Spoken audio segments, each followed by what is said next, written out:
आपका नाम क्या है बाबा जी?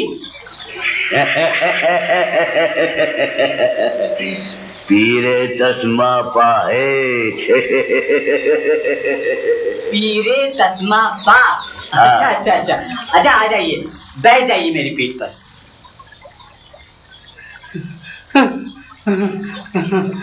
बाबा पीरे तस्मा पा, आप कहाँ तक जाएंगे? मैं तो पहले ही बहुत थका हुआ हूँ। चलते रहो बच्चे, चलते रहो। मैंने कहा ना, मैं पहले ही बहुत थक चुका हूँ। हटिए, उतरिए। पीरे तस्मा पा से छुटकारा पाना इतना आसान नहीं। मुझसे अब नहीं चला जाता। हटिए, उतरिए आप, उतरिए।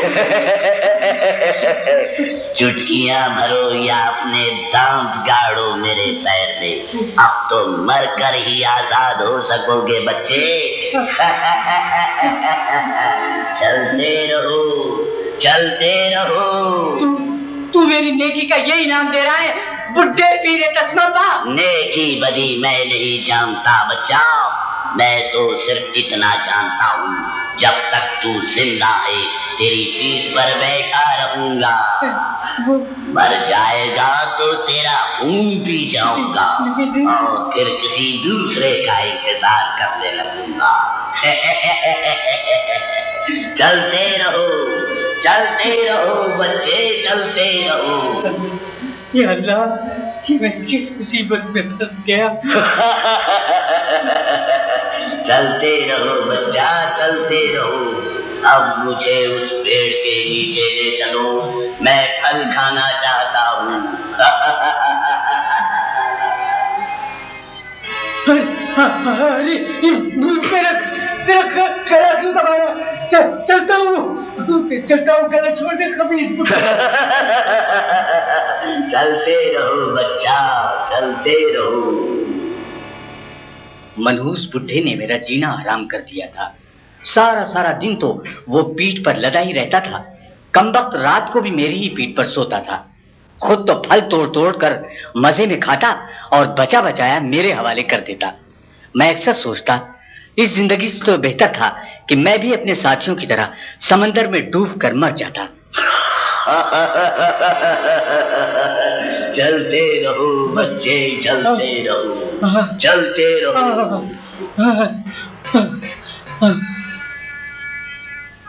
इसी तरह काफी दिन गुजर गए। मैं बीमार भी रहने लगा था। मैं बुढ़े से छुटकारा हासिल करने की तरकीब सोच ही रहा था कि एक दिन मेरी नजर अंगूर की बेल पर पड़ गई। देख बुढ़े, तू अगर थोड़ी देर के लिए मेरी पेट से उतर जाए तो मैं तेरे लिए अंगूर का ऐसा जबरदस्त शरबत बनाऊंगा कि तू उसे पीकर जिंदगी भर नहीं भूल सकता। हाँ। उतर जाऊं? हाँ। तुमको आजाद कर दूं? हाँ। ले चलो, मुझे अंगूर की बेल के पास ले चलो। अच्छा। मैं तोड़कर तुमको दे दूंगा। चलते रहो बच्चा, चलते रहो। ये लो और चाहिए बच्चा? बस काफी। तो फिर चलते रहो बच्चा, चलते रहो। सुनो, मैं वो पत्थर लेने के लिए झुक रहा हूँ, कूद कर शरबत बनाऊंगा। जरूर।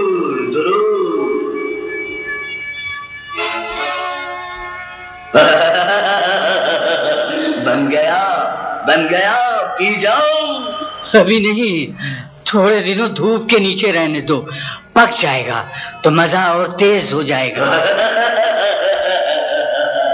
अच्छा।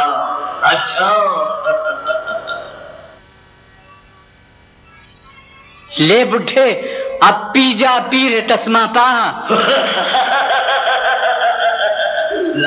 लाओ बचा, लाओ।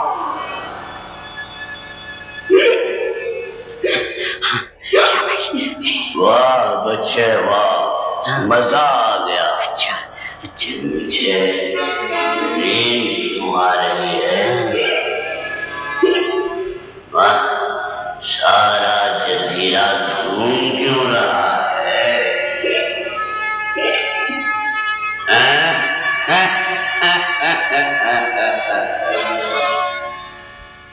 कैसा जोरदार नशा चढ़ गया है बुढ़े को।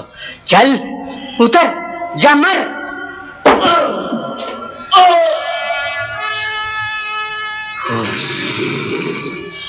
जान छूटी कमबख्त से। नशा टूटते ही बुढ़ा फिर मुझ पर सवार हो जाएगा। वो बड़ा सा पत्थर उठाकर बुढ़े के सर पर क्यों न दे मारूं। कमबख्त सोया तो सोया ही रह जाएगा। मनहूस पीर तस्मा पा। या अल्लाह, मैं अपनी जान बचाने के लिए ये खून कर रहा हूँ, मुझे माफ कर देना। ये पत्थर ये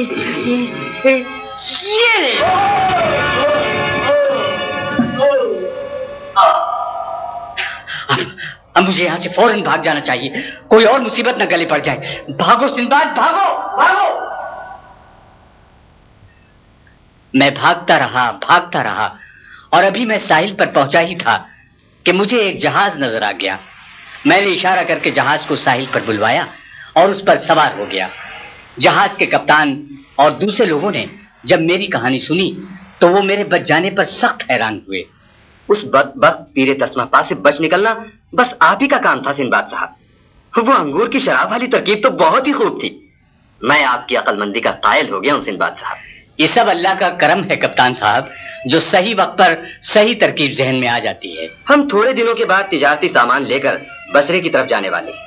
पहले आप हमारे मुल्क में आराम कीजिएगा, फिर हम आपको बसरा पहुंचा देंगे। शुक्रिया कप्तान साहब, आपका बहुत बहुत शुक्रिया। वाकई मुझे आराम की सख्त जरूरत है।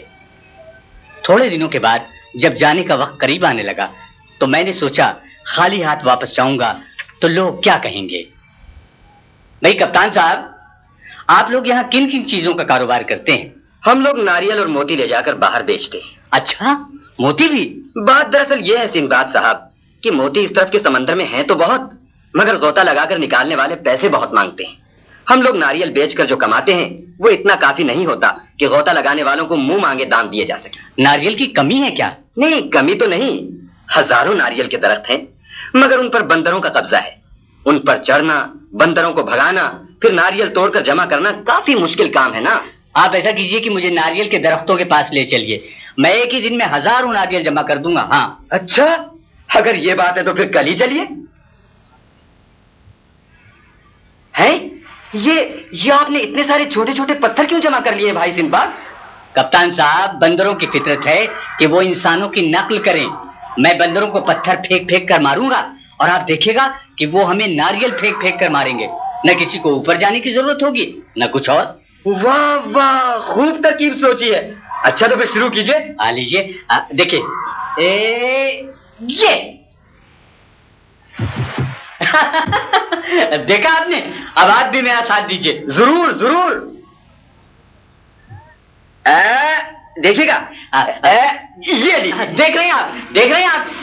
हाँ हाँ, अरे ये तो वाकई कमाल हो गया सिंबाद साहब। भाई आपकी अक्लमंदी का जवाब नहीं। सिंबाद साहब जी जी, ये थोड़े ही दिनों में आपने तो नारियलों का पहाड़ बना दिया। जी हाँ, अब गोताखोरों की बारी है। अब देखना यह है कि वो हमारे लिए कैसे कैसे और कितने मोती निकालते हैं। अरे इतने नारियलों के बदले तो वो पूरे समंदर का खजाना हमारी झोली में डाल देंगे। ये लीजिए सरकार, ये लीजिए हुजूर, ये लीजिए मालिक, ये लीजिए सरकार, ये लीजिए। हमने मोतियों का ढेर अपने साथ लिया और बसरे के लिए रवाना हो गए। छोटे बड़े बंदरगाहों और जजीरों पर उतरते हुए हमने वहां के राजाओं, महाराजाओं, बादशाहों और दूसरे अमीर लोगों के हाथों अपने मोतियों को बहुत अच्छे दामों बेचा और बहुत सारी दौलत कमाते हुए हम बसरे पहुंच गए। और इस तरह आपका 5वां सफर भी खैरियत के साथ खत्म हुआ। हाँ भाई हिंदबाद, बसरे में थोड़े दिन गुजारने के बाद मैं अपने कप्तान दोस्त को लेकर बगदाद आ गया। वहां मैंने उसकी खूब खातिर की, अपने मुनाफे का एक बड़ा हिस्सा उसके हवाले कर दिया। और हुजूर, ये जो अस्पताल आपके नाम से बनाया गया है? हाँ भाई, ये मैंने उसी सफर के बाद बनवाया था। अच्छा भाई हिंदबाद, कहानी खत्म, अब खाना शुरू। सुल्तान बाबा। जी सरकार। खाना निकालिए और भाई हिंदबाद के हिस्से की अशर्फियां भी। बहुत अच्छा सरकार।